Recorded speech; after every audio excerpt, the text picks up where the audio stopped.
Hey guys, Cobra here. This is actually a video I've been wanting to do for a long time. So it's kind of a relief that I finally get to do it. So basically what it is, it's my review of the CDX.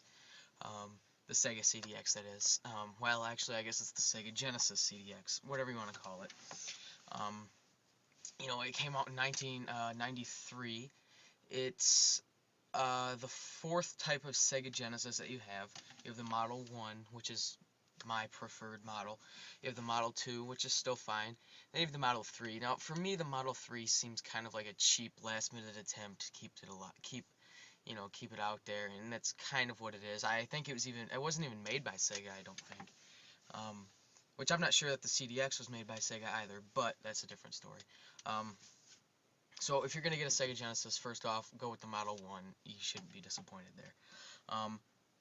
But there were also two peripherals that came out for the Genesis as well, the Sega CD and the Sega 32X. Unfortunately for Sega, neither of them did well, so they were just a footnote, and now they're collectible, sure, but back when it came out, it wasn't anything good. And I sort of, and this is sort of off topic, but I sort of see that happening for the PlayStation Move. I mean, it's such a jab at the Nintendo Wii. It's ridiculous. At least when you have Kinect, it's something original, somewhat. So, and if you don't know what those two things are, look them up separate. I'm not going to get into that now. But this might be a two-part video. I don't really know yet. We'll start off by just looking at at the system itself. This is the CDX. It's pretty standard looking, and it's very small. Something I can compare it to, well, here's an NES cartridge.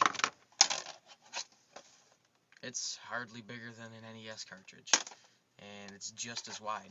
It's very little and very compact. The fact that they got a Sega CD and a Genesis in there is pretty impressive. But the fact is they did. And did it work?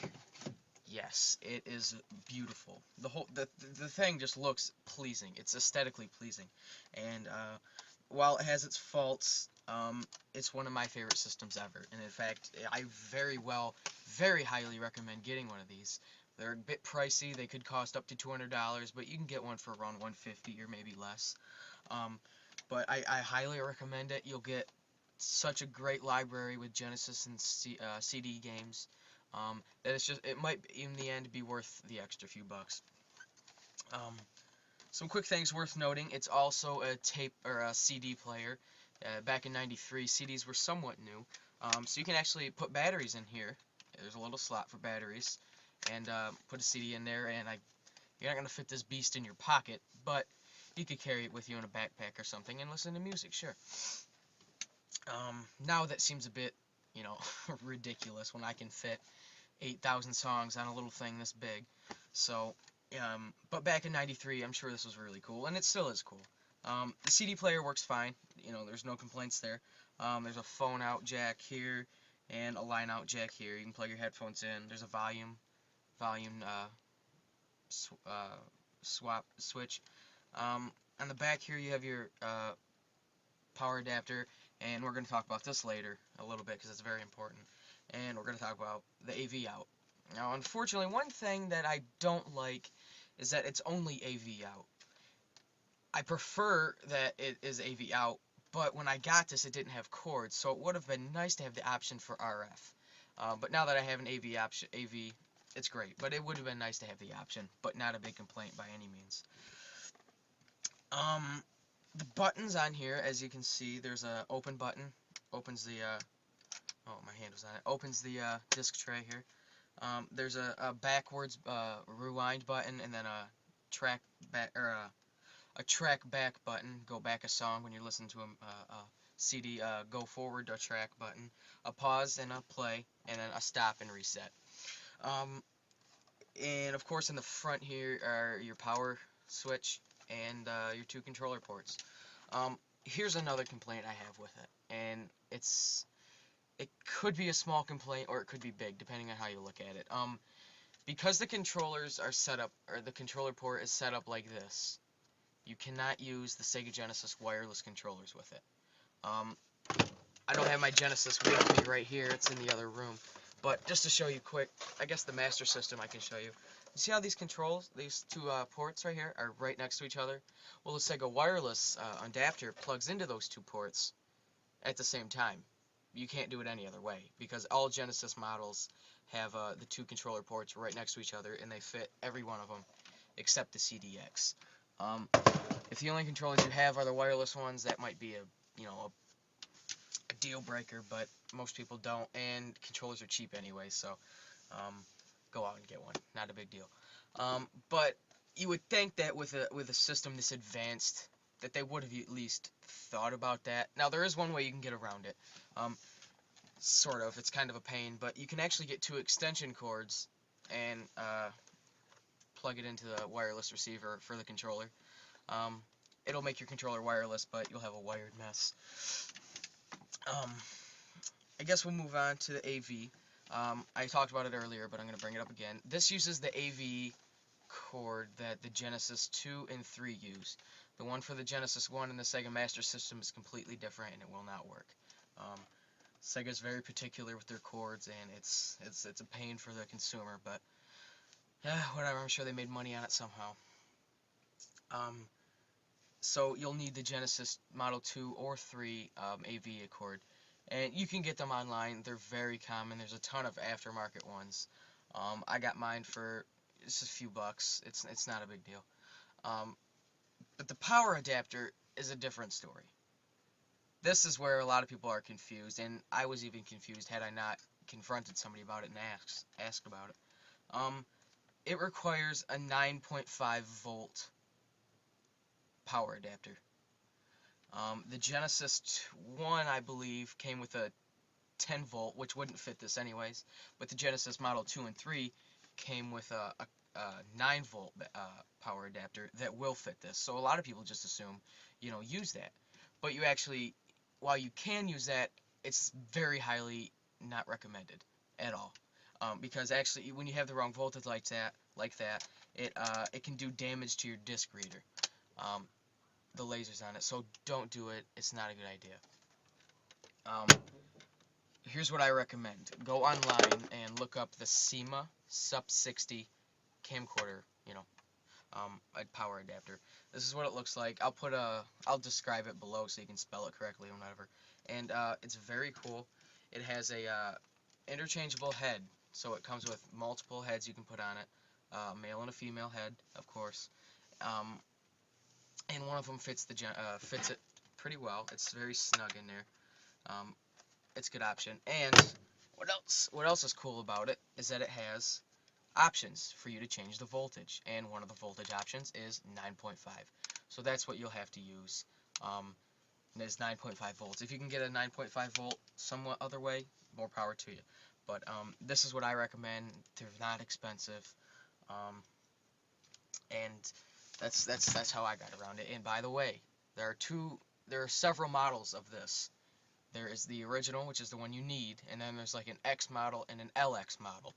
I know for a fact that the LX model does not have a 9.5 option.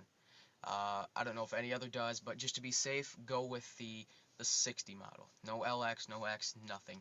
And if you're going on eBay, do not get it from Tech for Less outlet, because they have it listed as the original, but they actually ship you the LX. I got a bad experience with that,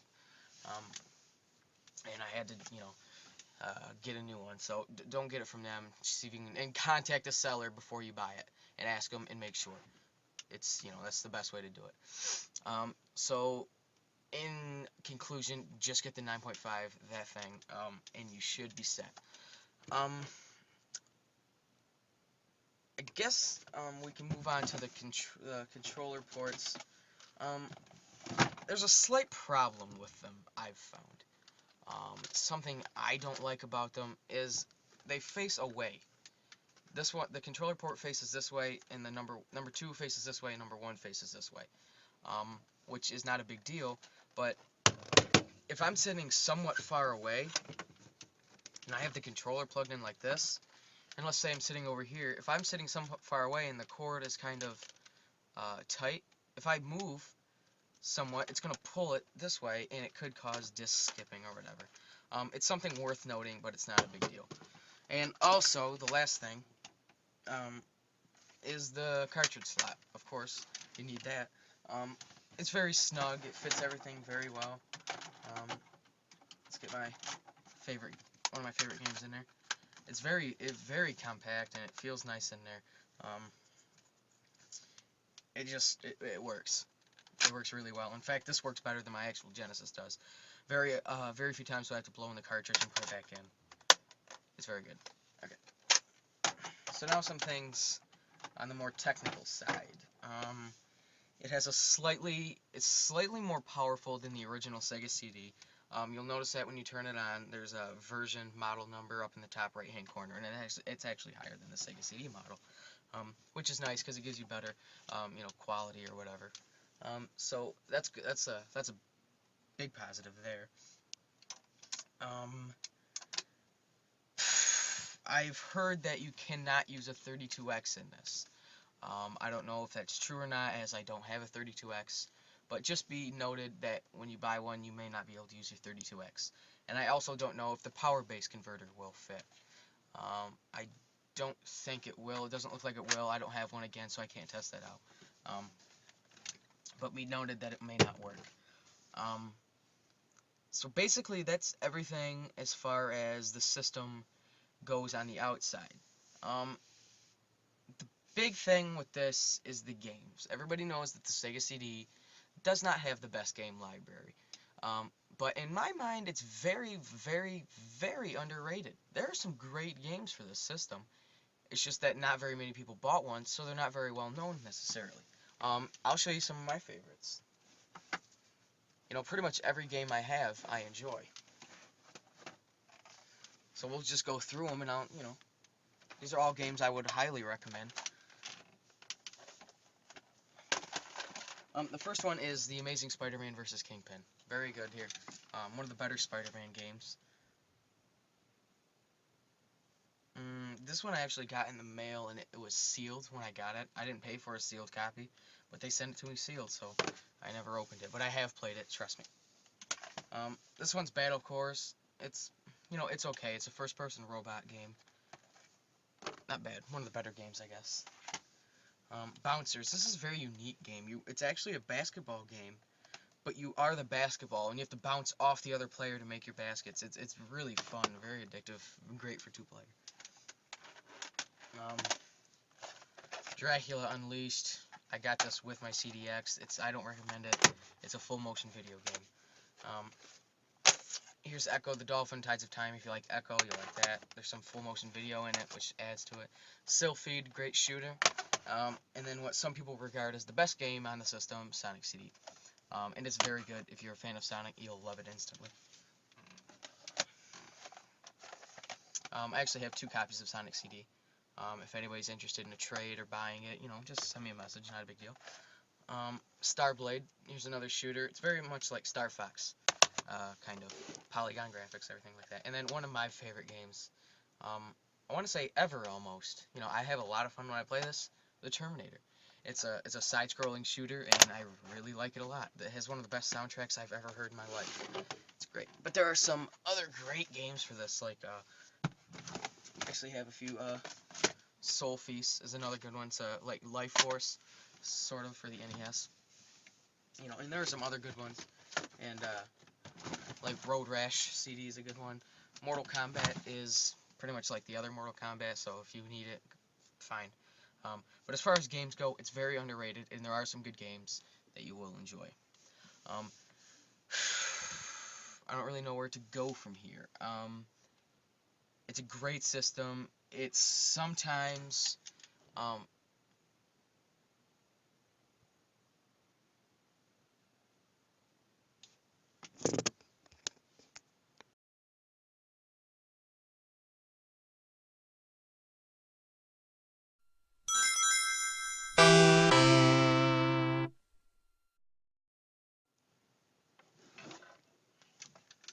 Hey guys, Cobra here. This is actually a video I've been wanting to do for a long time. So it's kind of a relief that I finally get to do it. So basically what it is, it's my review of the CDX. The Sega CDX, that is. Well, actually, I guess it's the Sega Genesis CDX, whatever you want to call it. people, sure, but back when it came out, it wasn't anything good. And I sort of, and this is sort of off topic, but I sort of see that happening for the PlayStation Move. I mean, it's such a jab at the Nintendo Wii. It's ridiculous. At least when you have Kinect, it's something original, somewhat. So, and if you don't know what those two things are, look them up separate. I'm not going to get into that now. But this might be a two-part video. I don't really know yet. CDX was made by Sega either, but that's a different story. So if you're going to get a Sega Genesis, first off, go with the Model 1. You shouldn't be disappointed there. But there were also two peripherals that came out for the Genesis as well, the Sega CD and the Sega 32X. Unfortunately for Sega, neither of them did well, so, you know, they were just a footnote, and now they're collectible. We'll start off by just looking at at the system itself. This is the CDX. It's pretty standard looking, and it's very small. Something I can compare it to, well, here's an NES cartridge. It's hardly bigger than an NES cartridge, and it's just as wide. It's very little and very compact. The fact that they got a Sega CD and a Genesis in there is pretty impressive. You know, it came out in 1993. It's the fourth type of Sega Genesis that you have. You have the Model 1, which is my preferred model. You have the Model 2, which is still fine. Then you have the Model 3. Now, for me, the Model 3 seems kind of like a cheap last-minute attempt to keep it out there, and that's kind of what it is. I think it wasn't even made by Sega, I don't think. Which I'm not sure that